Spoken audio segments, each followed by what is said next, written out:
It is possible to become free from debt, financial worry, your boss, and your zip code. You can start living a life you love, but first, you need to find your freedom. Using financial independence and lifestyle design principles, you can create the life of your dreams now. There are many paths to freedom, and that is what this podcast is all about. My name is Becky from 20free.co, and I am the host of the Find Your Freedom podcast.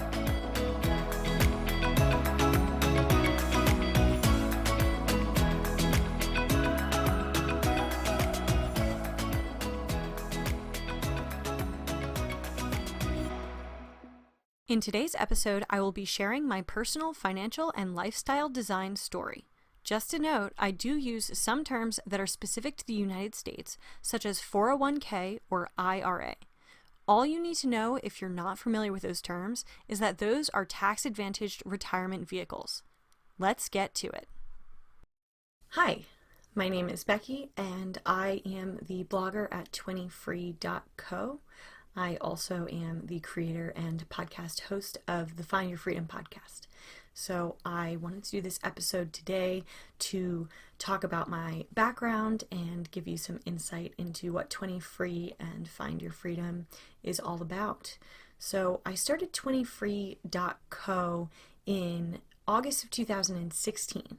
So I wanted to document my financial journey from being a post-grad in significant student debt and be able to show how I had progressed out of debt and how I had continued to move forward into finding my freedom. The idea behind 20 Free is to discuss financial independence and lifestyle design. And the idea behind Find Your Freedom is to share the stories of other women who have, gone through their financial journeys and maybe made some mistakes in their early financial lives and show what you can do, what your options are. We have infinite possibilities in our lives to create the future that we want and to design our lifestyles. And so by talking to these women and sharing their stories, I'm really hoping to inspire people, to show you that there are so many paths available to you and that you're able to overcome some early financial mistakes that you might have made. I made some significant early financial mistakes, and I think a lot of us have. And I think being open about that and sharing how we overcame them is really important to helping each other and lifting each other up. Find Your Freedom is going to be a mix of interview podcasts where I share the stories of really incredible and interesting women who have done great things in their lives and they've overcome, great challenges, and they've had all sorts of different backgrounds and experiences in their lives, that I'm hoping that you can connect to. And as well as a mix of solo podcast episodes that I will be doing myself to provide more in-depth content around specific ideas and questions and topics so that it's not just a podcast for consumption or for listening to, but it's what I like to call a do-cast, where you're actually getting information from the podcast, having actionable outcomes from what you're hearing and what you're learning, rather than just consuming it and moving on. That's my goal with this podcast, and I wanted to start by sharing my own personal financial story and, letting you know where I'm coming from and why I wanted to start something like this, and really why finances, financial independence, and lifestyle design are so important to me. To start this story, I'll kind of go back into my past. When I was 14 and I wasn't even old enough to drive yet, I applied for a job in food service and I got it in my state that was legal to work at the age of 14. And I started working part-time while I was in high school, and I worked part-time all the way throughout high school. I made a relative small amount of money for the amount of time that I spent, and I also didn't spend very much time there, so it was a part-time job while I was in school. I worked a lot in the summer, and I did not work as much during the year. About maybe at the age of 16, when I was able to drive myself, I changed jobs to work in retail, which at the time had a significantly higher salary attached to it. I probably made maybe $2 more an hour, which was enormous at the time. But my paychecks were in, the maybe $100 or $200 range each week. I didn't make very much money but I did manage to spend all of it. And I never overdrafted my account. So my parents were very strong on the lesson of you never spend money that you don't have. Don't put money onto a credit card if you can't pay off that credit card at the end of the month. So that was a lesson that I learned very early, and I did internalize, but I did very little saving in those probably 4 years between 14 and 18. I saved a little bit of money because I wanted to buy a car, and I didn't have a budget. I didn't have any idea of how much money I was going to make, and so I did all of my spending based on how much money was in my checking account. There was no planning ahead. If I went to the store and I got a cart full of items, and often this was Target. Let's be honest, I loved Target when I was in high school. I would buy all sorts of new clothes, I would buy new technology, new gadgets and things like that, because I felt like this was my chance to kind of be independent and get these things for myself when, prior my parents were really buying me more stuff from garage sales, or they were saying, well, you have to save your Christmas money if you want electronics and gadgets and things like that. So I ended up splurging. Every time I got a paycheck, I would get $200, I would go to Target and I would spend $180. And I would count up everything in my cart before I checked out to make sure that it wouldn't come out to above the amount that I had in my account, but I had no regard for saving or keeping any of that money for the future. So I essentially earned and spent until I was 18. I had bought a car in that time. I had gotten a cell phone. I had kind of created some expenses for myself. I was still making relatively little income. I was actually 17 when I was graduating high school, and I wanted to go to college. I knew that I was going to go to college. I had selected what career path I wanted to be on and what field I wanted to study. And so I decided that I wanted to basically be completely independent, get as far away from my parents as possible, move out, be somewhere where I had a dorm room and a meal plan, and it was too far for my parents. And so what I did was I enrolled in an out-of-state university, and it was very expensive. It was a private university.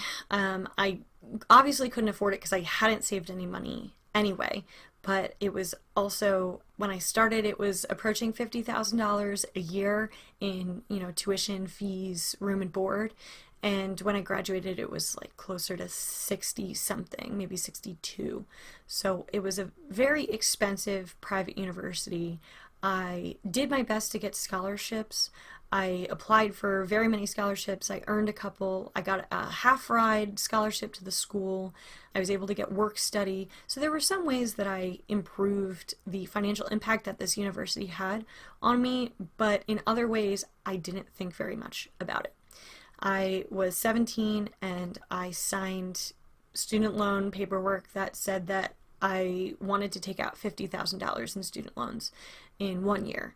And I don't think at the time my mind could even compute $50,000 because I had never even had $50,000 in my entire life. But I wanted to go to college, and this is the way that I could do it. So I signed that paperwork. I ended up actually doing that for every year throughout college. And ultimately, I ended up graduating with 6 figures in debt. So I had $100,000 in student loans when I graduated that I had essentially no idea how I was going to pay back.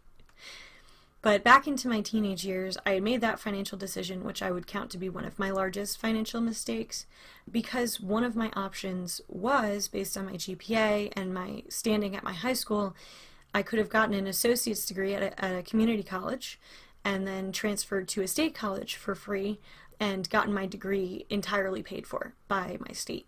I made this decision to go to this college based entirely on what I wanted my lifestyle to look like and not at all the financial implications of this decision. That was really one of my biggest financial mistakes when I was in my, what I call, early financial life.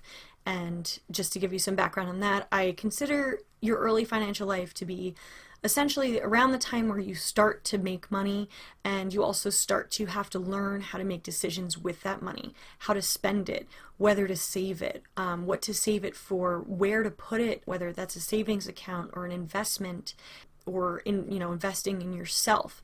So I find that a lot of people in their early financial lives start around their teenage years when they start working, or even in their early 20s when they start getting their first job with a real salary. And in my early financial life, I spent all of my money. Then I spent money that I didn't have, which was taking out student loans. And in that time, I really was in the mindset that I was doing really well. And I'll tell you why. So I had gotten my first credit card at the age of probably 17. It was a co-signed credit card with my mom, and I got a store card for the retail store that I worked at. And that was how I started to build credit. Now, my parents had always said, don't spend money that you don't have. So if you put something on a credit card, you have to have the cash to pay for it within the month. When the bill comes due, you have to be able to pay it. Don't carry any credit card debt ever.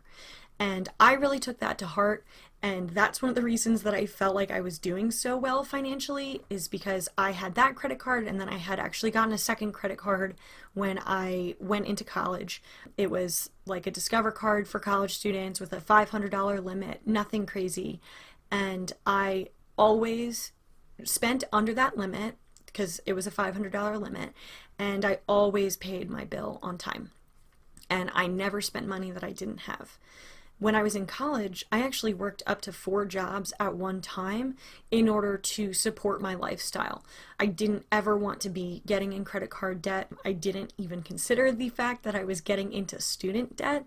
And I wanted to make sure that I had the money to spend going out with friends and buying food and being able to buy new clothes and go on trips and finally go on vacation and things like that, that I felt when I was living with my family, I didn't really get to do all these things that I wanted to do that money would allow me to do. And it was a tool for me to live the lifestyle that I had always wanted, essentially. And so I felt like I was in a great spot. I didn't accrue any credit card debt when I was in college. I was working very hard. I was going to college full time. I was working in most of the hours outside of my classes. I had several jobs. I was able to get a job that had a housing stipend, so I didn't have to actually pay for my housing. They covered a portion of both my housing and my food on campus for the last 3 years of college, and that saved me, I would say that saved me probably $25,000 above what I would have paid with my student loans if I had to cover those costs. But I never considered if there were ways for me to save more money. I just assumed that since I had already taken out the loans, I might as well spend the money. I had already essentially spent the money, and I didn't even think about my balance until I would say maybe 2 months before I graduated. And I graduated in 2015. I also felt like I was in a really great situation because I was on track to graduate in 4 years, and I knew that graduating in 4.5 or 5 years can be significantly more expensive, so I was patting myself on the back for that. I had done my absolute best to prepare myself for a career in my field. I had gotten internships, I had a lot of work experience, I had research experience, and I ended up turning my internship into a temporary full-time position when I graduated. So I had a continuation of employment. Essentially, there was no break in my employment at all, basically from the age of 14. But when I was in college, I had this internship throughout my entire senior year, and then continued that internship in a full-time capacity until I was able to start my full-time job in my field. So I really felt good about it, and then I looked at the numbers and realized I was not doing so well. I had honestly no idea that I was in debt so badly. I didn't know how I was going to pay off $100,000 in debt because I had never seen that amount of money in my life before. My internship paid much better than my retail jobs or my on-campus work-study jobs did, so that was my first experience with making a little bit more money, but that was only for a period of about a year. And then I was looking very hard for a job in my field, and I came to terms with the fact that with this amount of debt, I was unable to pursue the types of world-changing jobs that I would like to work in, such as working for a nonprofit or a non-governmental organization, working in the advocacy space rather than the consulting space, which I ended up working in. So I made some what I kind of consider sacrifices, some moral sacrifices, to not work in my area of greatest contribution so that I could make as much money as possible to get out of debt and become financially independent. In my college years, I had become, familiar with the idea of financial independence. I had started reading Mr. Money Mustache. I started reading Early Retirement Extreme. I got very into the idea of tiny houses as an affordable housing option. I became a minimalist. Going forward in my life, I started getting rid of a lot of things. I started my kind of anti-consumerism journey where I stopped purchasing things because I realized that buying objects didn't make me happy. And this was a transition that I made over the 4 years of college, where I was really discovering myself as an independent human and separate from my parents, and trying to figure out what I wanted my life to look like, which I understood as lifestyle design because when I was 14 years old, actually, I read the book 4-Hour Workweek by Tim Ferriss, and it changed my mindset about what my life could look like. I understood at that time that I could create whatever life I wanted. I could travel if I wanted. I could create my own business. I could build my own business. I didn't have to work for an employer. I didn't have to work for a company or a corporation. That was life-changing. On the other hand, I read a book about investing when I was probably 16, and it said if I invested starting at the age of 18, and I did it for so many years, I could have $1 million at a very young age. And I kind of threw that book out the window and said, well, I don't have enough money to invest, so it would be nice, but I can't do that. And I would have a much higher net worth if I had started investing even $100 a month when I was in high school. But I didn't do that. And so sometimes we're not necessarily receptive to the ideas that we're learning at the time. Going back to after college, I graduated, I had 6 figures in debt, I had to move back in with my parents because the area that I lived in was an extremely high cost of living area, and I couldn't afford to live by myself.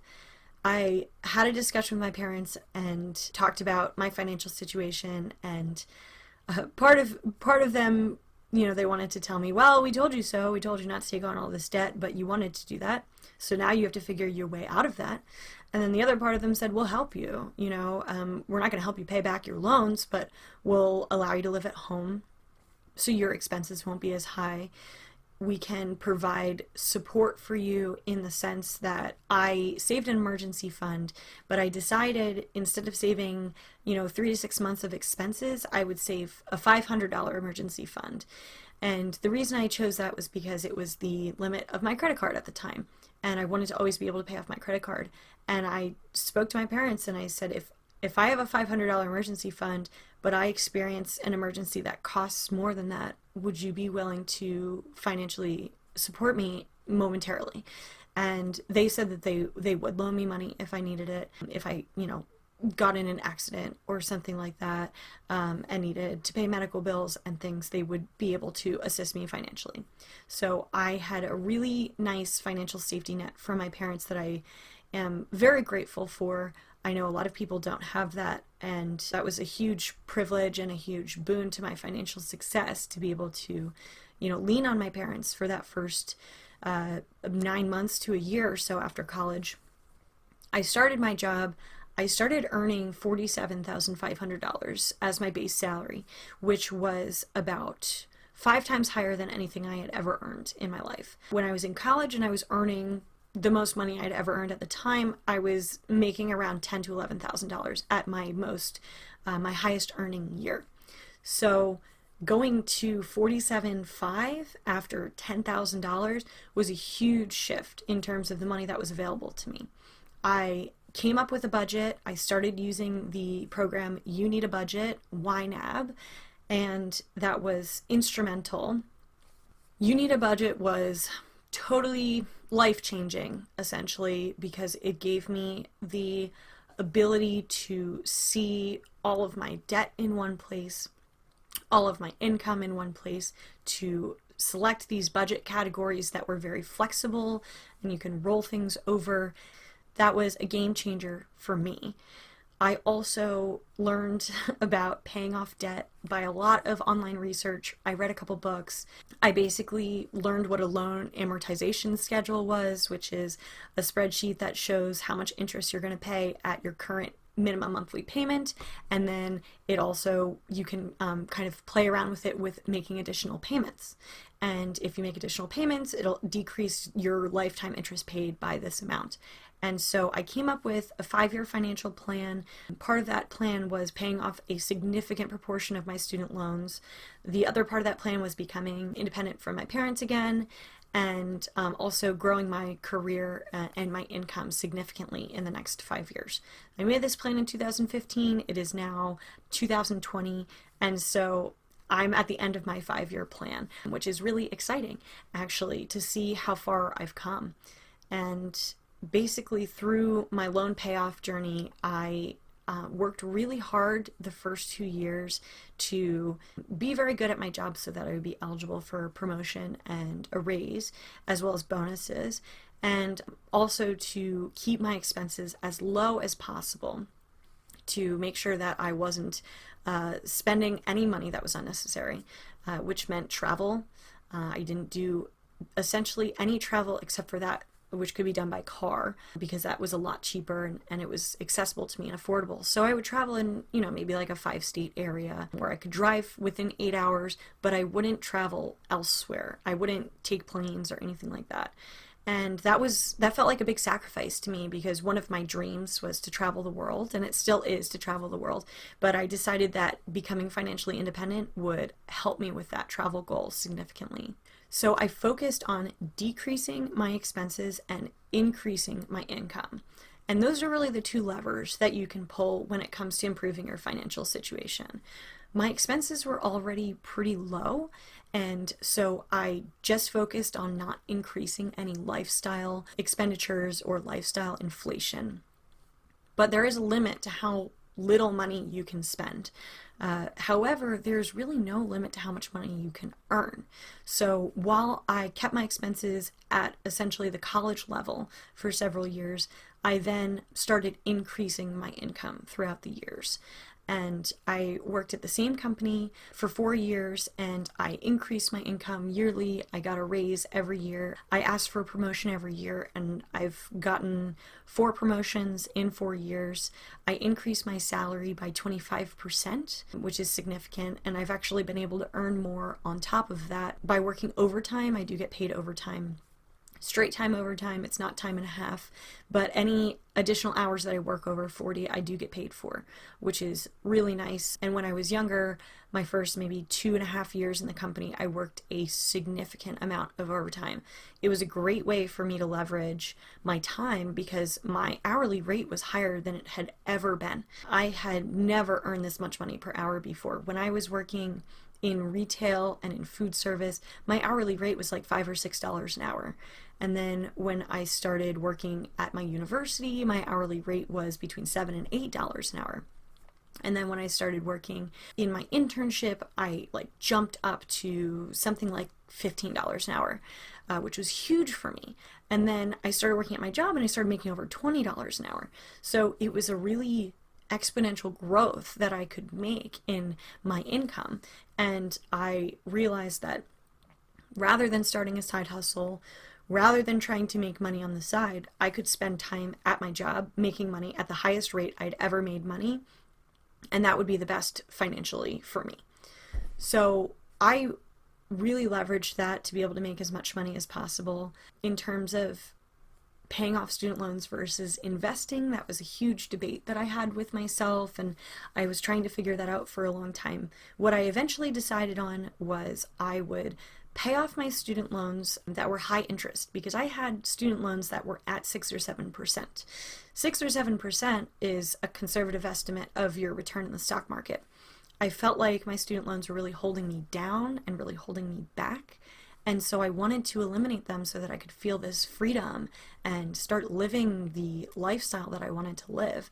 And I also felt that by paying them off, mathematically, paying off a student loan at 6 or 7% is going to give you the same return on investment as investing in a stock that earns 6 or 7%. So rather than increasing my assets at the time, I was decreasing my debt. And by doing that, I was increasing my net worth. So the only saving that I did when I was in my aggressive debt payoff stage was I saved the 3% of my salary into my 401k because that gave me the employer match. So I had a $500 emergency fund. I saved 3% in my 401k as soon as I was eligible to do so. I did not open an IRA. I did not invest in individual stocks. I did not save an emergency fund until I had paid off all of my high interest loans. So my high interest loans, like I said, were about 6 or 7%, I believe, and it was a balance of maybe $60,000 or something like that. And I also had to pay interest before it capitalized. When I got out of my grace period, I had to pay more and more interest every month, which was kind of what was scary about these loans to me, is they were going to cost me significantly more than the $100,000 that I had originally taken out. So I paid off about $70,000 of student loans in, I believe it was 1 year and 8 months. So $70,000 gone in less than 2 years, and I decreased my interest rate in that time by refinancing some of my loans.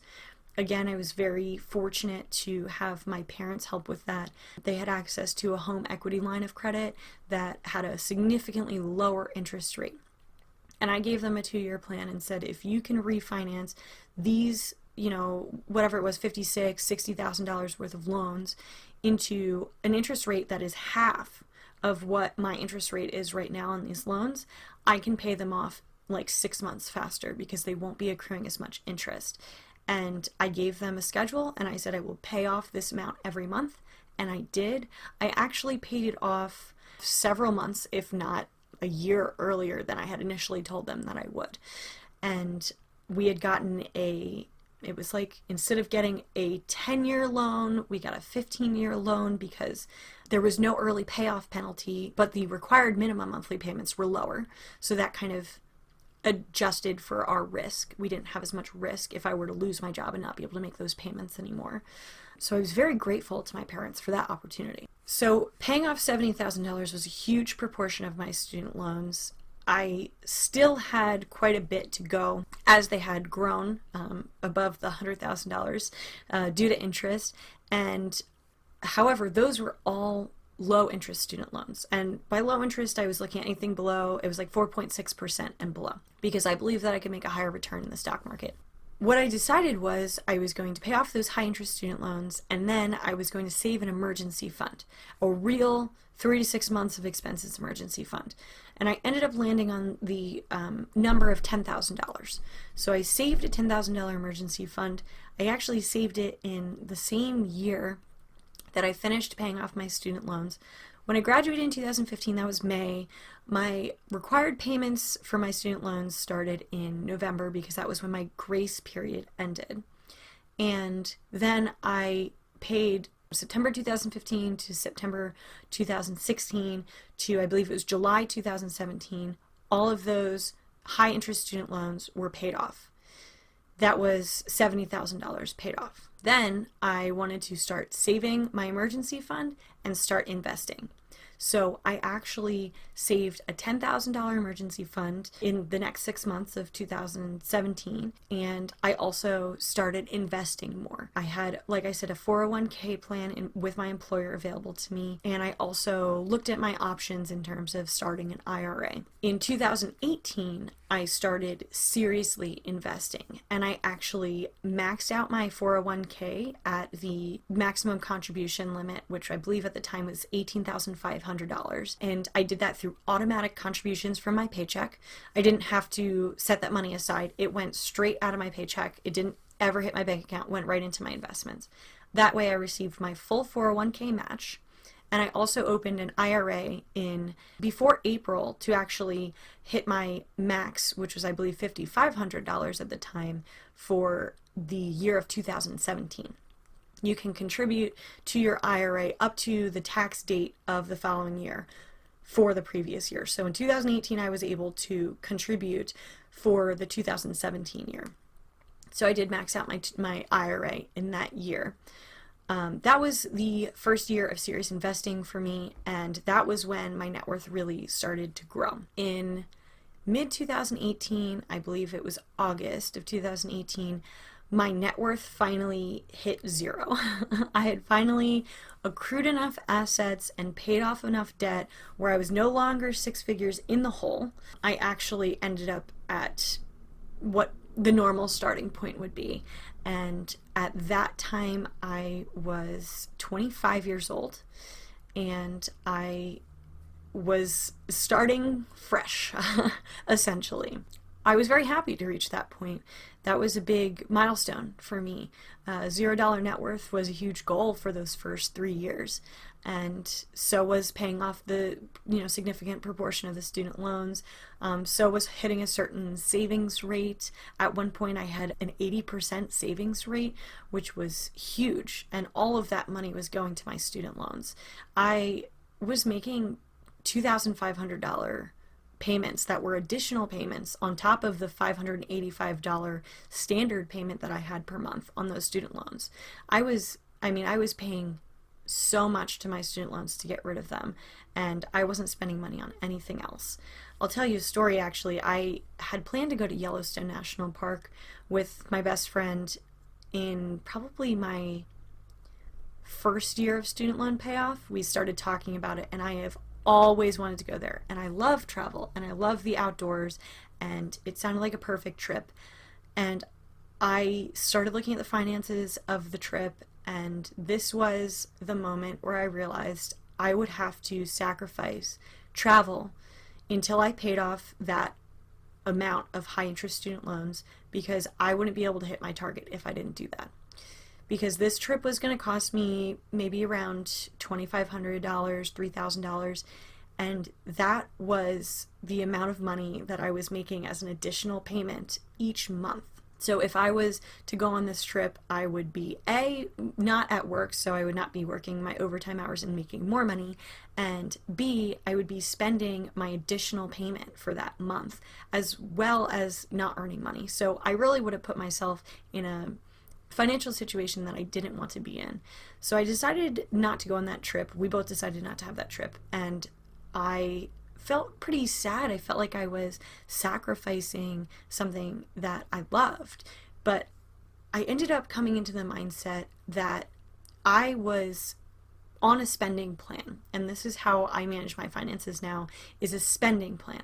I was using a spending plan to align my financial actions with my personal values and priorities. And while I valued travel, my priority and my goal for that year was not to travel as much as possible or to travel at all. My priority for that year was to attain financial freedom through debt payoff. And so I had to make a conscious choice that I wasn't making a sacrifice. I was working with my priorities, and I was achieving something that was extremely important to me. And that was a life-changing mindset to come into. I started developing, rather than budgets, spending plans. And a spending plan is where you give every dollar a job, and you also give yourself permission to spend money on things that you care about. And you give yourself permission not to spend money on things that you don't care about, even if those are things that other people care about. For ages, I was very nervous about telling people that I didn't want to buy a home, that I never wanted to own a home. I didn't want to own real estate. I never wanted to be in six figures of debt, which is what I felt a mortgage would do for me.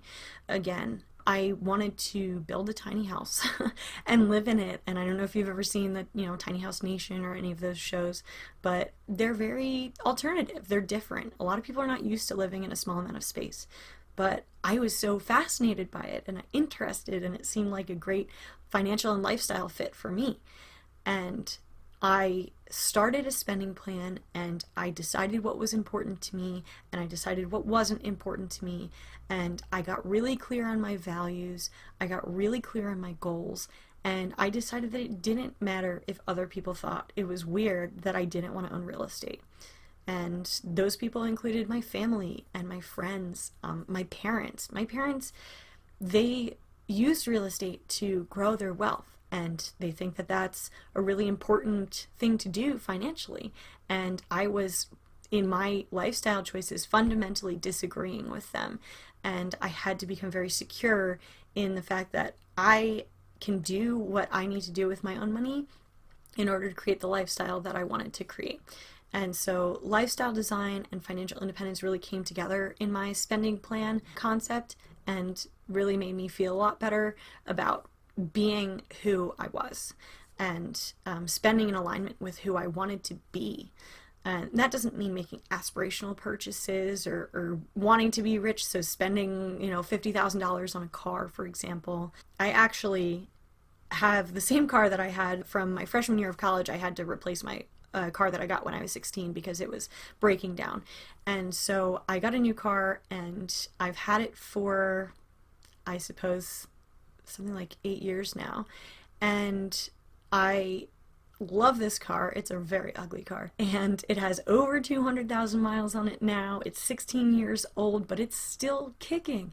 It's a great car, and if I could keep this car forever, if I could drive it to 500,000 plus miles, I absolutely would.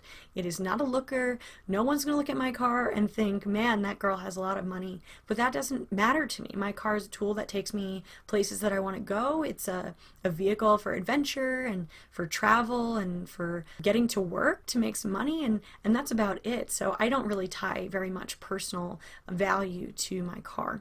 And that's just an example for me. Some people love their cars. Some people have a very specific idea of what their car would look like in financial independence. And it's all very personal. I am not slamming anyone's lifestyle decisions. I think it's really important to know what matters to you and to disregard what other people value themselves when it comes to your personal finances. I don't want to live my life in accordance with how my parents would like me to live my life because it's my life and not their life. And so we can disagree on some things, and that's totally fine. It's totally okay to do that. And the spending plan is a vehicle for that. I also didn't like how having a budget made me feel guilty about spending my own money.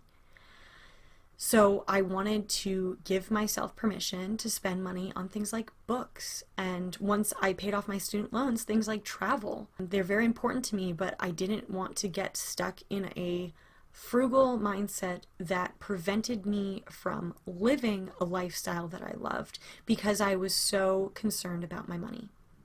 Now I want to talk a little bit about financial independence and what my personal path and philosophy is on financial independence and how that's changed over time. So when I first graduated, like I said, I was around 21, 22 years old, and I decided that I was going to pay off my debt, and I decided that I was going to pursue financial independence. My initial plan was to work in my corporate job for 13 years or so until I was 35 years old, and then have enough money saved up so that I could just not have to work anymore, essentially. And the reason behind my desire for financial independence was I wanted to be able to then do low-paying work or no-paying work that made an impact on the world. I wanted to do the work that I could 100% pour myself into that would make the difference that I wanted to make when I first graduated from college, but I knew that I couldn't do that because I had such a poor financial situation. So I had to put on my financial oxygen mask first before I could put the oxygen mask on other people and help them. And it was kind of a good plan in the sense that I wouldn't want to work until I was 65 in corporate America. And 35 was a much more reasonable timeline for me. However, I made this plan before I had any real experience in the corporate world and had any understanding of how dissatisfied I was with bureaucracy and corporate culture and different facets of working in a company that didn't quite work for me. So the initial plan was to work till 35, have enough assets, and then begin my contribution to society, which I think is kind of funny because a lot of people believe that financial independence, retire early, or the FIRE movement is about leaving and exiting the workforce and no longer making any meaningful contribution to society. My argument is that a lot of people who want financial independence are actually going to make more of a contribution to society once they reach financial independence, once they are able to retire early, because they'll be able to use their time for something more than just accumulating assets. And I think that it's kind of a misconception. It's a bad rap that, FIRE has gotten. And I want to dispel that. So when people ask me, oh, you want to retire at 35, how are you going to contribute to society? I'm going to say, well, I see 35 as the beginning of my true contribution to society and the beginning of me providing my greatest value to the world. Because before, I'm working in an inherently selfish space to be able to increase my own well-being and my own financial health.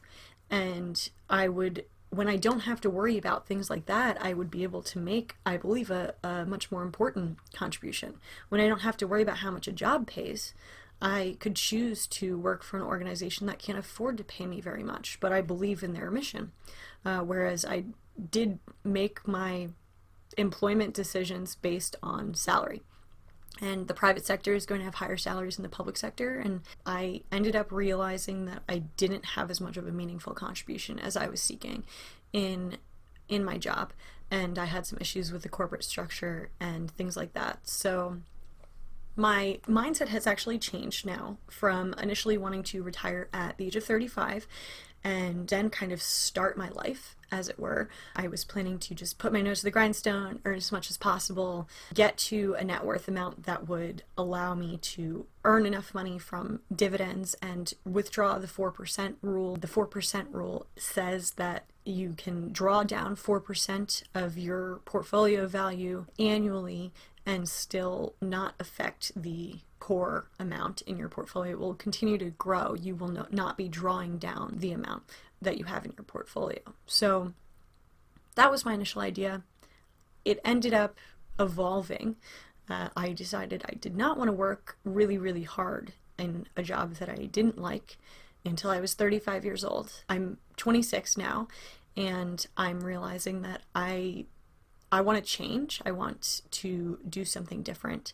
And I am willing to spend a longer time working in the workforce, especially since I didn't believe that I was going to stop working once I attained my financial independence number. I just thought that I would be able to work without any regard to income. And so now I'm taking more of a balanced approach where I do want to still be able to work and make money, so work with an eye towards the income side, but also have an impact while I'm working. I really saw it as black and white and all or nothing before, and now I'm realizing that a balance can be struck and I can actually make an impact with my work. I can find more meaning and more satisfaction in my work, and I can also basically have an income that comes in that will move me towards financial independence while I'm making that meaningful contribution to the world. My mindset has changed. I am no longer aiming for a target retirement date of 35. However, I wouldn't be surprised if I could retire by 35. And that's what's really interesting, is the more people I talk to and the more stories that I read, I find that if you're working on things that you're passionate about, you can't help but make a decent amount of money. And my plan now is to be an entrepreneur, to start my own business, and to leave the corporate world. I'm going to be doing that actually this year in 2020. I will be full-time in my own business. I will be taking the blog full-time. I will be doing this podcast full-time, and I will be essentially scaling my income that way. So I am taking a bit of a step back. I'm reducing my income in the short term to potentially increase it in the long term, but I'm also balancing my values with my finances, and I hadn't been doing that before. I'm actually going to be, in my opinion, making a much higher impact with the work that I'm going to be doing in my business around financial literacy, around empowering women, and making sure that I'm helping other people and that I can see tangible results of the work that I do, not just be reports that are getting sent higher up in corporate, but actually being meaningful changes in people's lives.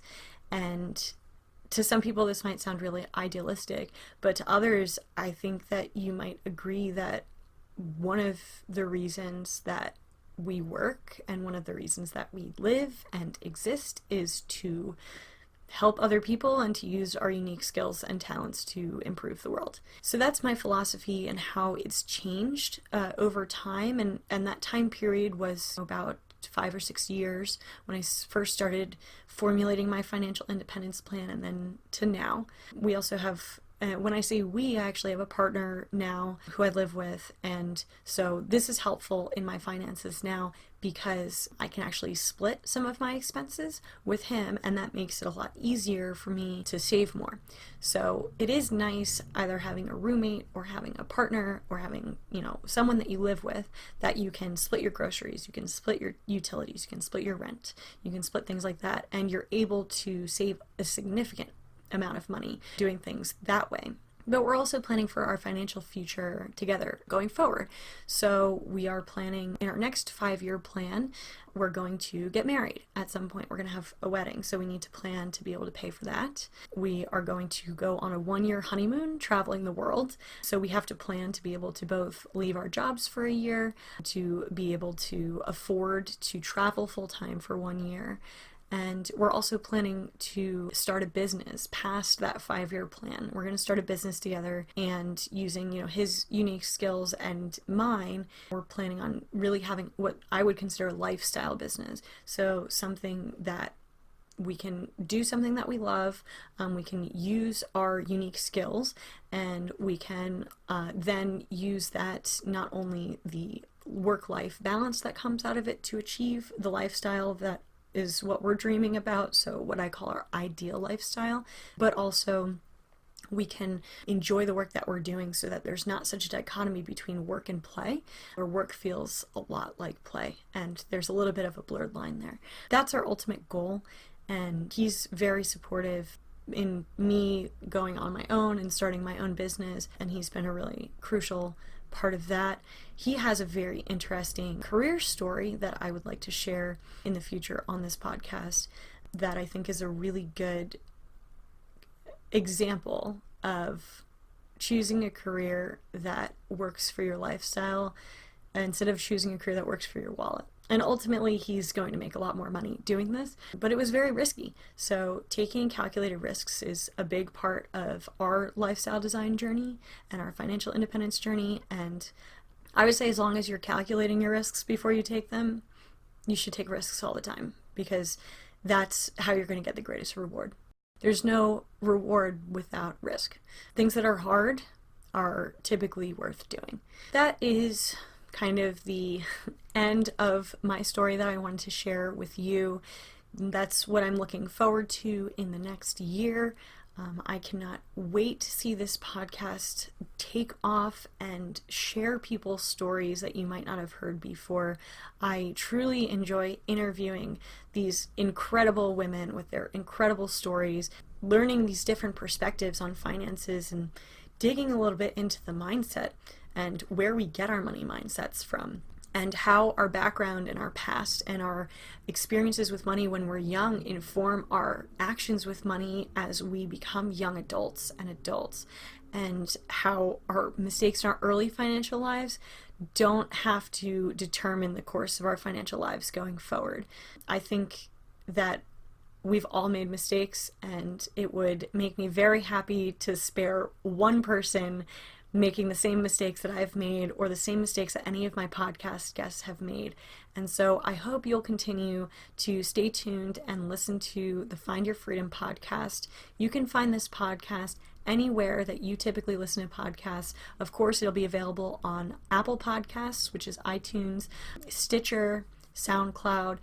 You can actually find videos on YouTube, and you can find all of this at 20free.co/podcast. I am so happy to have you here with me. I hope you learned something from my story. I'm looking forward to sharing more with you in the future on this podcast and on the blog, and I really appreciate you listening. I want to acknowledge that I've had great privilege in my life, and I am very grateful for those privileges and the opportunities that have helped me get where I am today.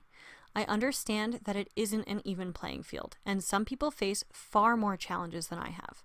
I think we can learn from everyone's journey, which is why I strive to share the stories of individuals with diverse backgrounds and experiences. To check out the show notes for this episode, which includes links to resources mentioned in today's episode, go to 20free.co/episode 1. Do you need help figuring out what's next in your path to finding your freedom? Let's work together. As a money coach and lifestyle design expert, I am offering an exclusive small group coaching program this spring. As your coach, I will help you gain clarity about what freedom looks like for you, develop a strategy to get there, and overcome your money roadblocks on the path to financial and lifestyle freedom. People work with me because they want to start living their ideal life, but they don't have a clear path to get there. And they don't want to spend years or even decades using trial and error and disjointed advice from the internet to figure out how to make it happen. I offer both the proven tools that will clarify your vision and path, as well as intense accountability to make sure that you take the action needed to change your life. So if you want to take the concepts you are learning on this podcast and apply them to your life with my help, apply for the group coaching program now. Applications for limited available spots in the spring 2020 program are now open. Visit 20free.co/group coaching to apply today and schedule your free 10-minute call with me. I can't wait to help you transform your life and find your freedom. If you enjoyed today's episode, make sure you're subscribed to the Find Your Freedom podcast on whatever app you're using to listen to this episode. Do me a favor and also leave a rating and review on Apple Podcasts. Go to 20free.co/iTunes to be redirected to the page on Apple Podcasts where you can leave your rating and review. I really appreciate it. If you think this episode would help someone you know, please share it with a friend. Thank you so much for tuning in to this episode of the Find Your Freedom podcast. My name is Becky. You can connect with me on Instagram and Twitter at 20freeco and sign up for free resources and email updates at www.20free.co. That's the word 20, FREE.co. I'll talk to you next week on another episode of the Find Your Freedom podcast.